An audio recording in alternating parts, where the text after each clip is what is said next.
ঘুম থেকে তো উঠেছিলাম 3টের সময়, ফ্রেশ হয়ে রেডি হতে হতে 3:30 প্রায় বেজে গেছে। তো রাতের বেলায় বেরিয়ে পড়েছিলাম এই ঘট নিয়ে ঘাটে যাওয়ার জন্য, কারণ সেদিন ছিল ভোরের ঘাট। আর আমার একটু বেশি ঠান্ডা লেগে গিয়েছিল, তাই আমি সোয়েটারও পরে নিয়েছিলাম।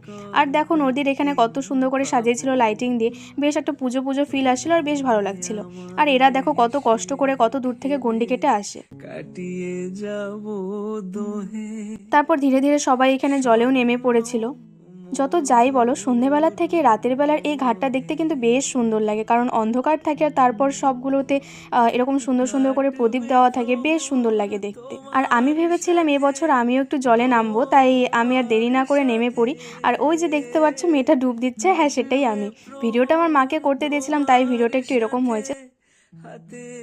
তারপর তো সূর্য মামা উঠে পড়েছে, আর সূর্য ওঠার পর তো এই পুজো শেষ হয়ে যায়। তো এই বছরের মতো ছট পুজো শেষ, দেখা হবে তোমাদের সাথে অন্য কোনো একটা ভিডিওতে। চলো টাটা, ভিডিওটা ভালো লাগলে লাইক করে দিও।